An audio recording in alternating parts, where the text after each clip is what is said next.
lose around $500. But if this tourist applied perfect basic strategy, he can expect to lose about $100. He saved $400 just by memorizing a chart. Obviously, our goal is to make money, not just lose less. We'll get to the winning part when we start counting cards and varying our bets. I suggest you keep a chart with you and play at a casino with it until you know basic strategy without even thinking. Most casinos don't mind you referring to a chart when playing. In fact, they probably like it because it indicates to them that you are a novice player and pose no threat. If you don't have easy access to a casino, there are software programs that let you practice for free by playing in a simulated casino. Go to www.expertinsight.com/blackjack toolbox for details. Basic strategy summary. Using a chart in a casino is legal, even encouraged. Basic strategy cuts the house's edge and saves you money. Just in case you thought I was kidding the first 3 times I said it, I really mean it. Use the chart.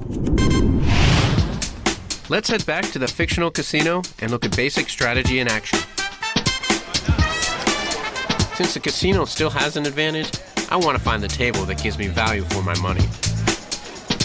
This'll do. Hi. Hi. 2,000, please. I'm going to be betting 100 a hand. Change 2,000. 2,000 will give me a nice cushion for now. We'll talk more about bankroll and how much to bring to the table a little later. All right, players, make your bets. Here we go.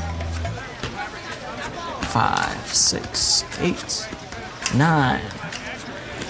8, 9. It doesn't matter what card the dealer gets. I know that the basic strategy card says to always split 8s. Now, let's look at the girls' hands and see what basic strategy would advise them to do. Always hit or double down when you have 11 or less. You can't bust. 8 hits, 15. 15 on a 9. When you have a hard 15 and the dealer has a 9, you've got to take a hit. 20. Congratulations. 9 on a 9. You already know to always hit or double down when you have 11 or less. Hit.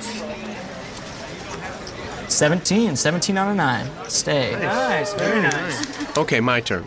Let's look at the order in which I make my basic strategy decisions. My first decision is whether or not to split or surrender. We already know to always split 8s. 8. Now I have 2 hands. 11. My second decision is whether or not to double down. With an 11 against the dealer's 9, I should double down. Double that. Double down. Here we go. 21. It's always fun when it works.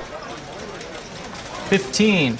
My final decision is whether to hit or stand. You've got a hit of 15 versus the dealer's 9. Hit again. Oh, 6. 25. Oh well, that happens too. At least I know I played it right. And 16 against the 9. Can I surrender? She can do whatever the hell she wants. You can surrender. Many beginners haven't even heard of surrender, and most casinos don't offer it. But it's favorable if you know when to surrender. The basic strategy card will tell you when you should surrender. Just one more reason to learn the card, folks. Dealer opens up 14.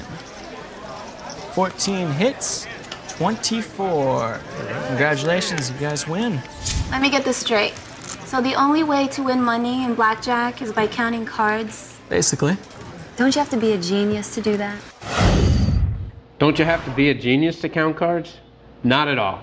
In fact, on the MIT team, we used to say we could teach plywood to count cards. But before I show you how simple counting really is, let me explain why it works. Blackjack professionals count because as cards are taken out of the chute, the edge swings towards you or towards the casino, depending on what the remaining cards are. When there are a lot of 10s and aces left in the deck and fewer low cards, the deck favors the player. That's mostly because blackjack becomes more likely and the player gets paid a 50% bonus on every blackjack.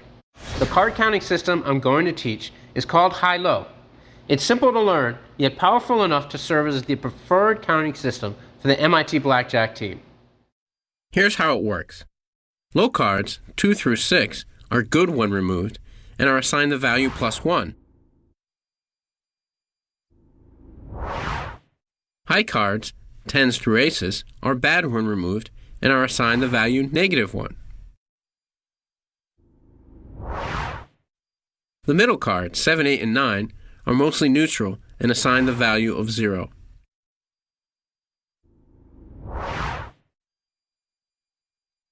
You always want to start counting at the beginning of a shoe, starting with 0. Let's practice. The 5 is a low card, +1.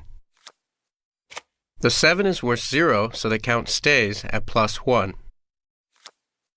The 5 is worth 1, so the count goes to +2. Another low card brings us to +3. 8s are 0. We stay at +3. An ace is -1. The count drops to +2. The 6 is worth 1 and brings us to +3. The soft 18 would double down. So would the 11. The queen is worth -1, so our running count goes down to +2. +3. +4. +3. See, you don't have to be a genius to count cards. You just have to practice. Let's try it a little faster now. And I'll only say the running count, not the value of each card, starting again at 0. +1, +2, +1, +2, +3, +2, +3. Once again, a little faster, starting from 0, with no yellow numbers to help you. -1, -1, 0, +1, 0, 0, +1, +2, +2, +3, +2. Here are a few practice drills that we found effective on the MIT team. You should always carry a deck with you. Count down an entire deck. If you do it correctly, the count will come out to 0. Try determining if the last card is going to be low, middle, or high.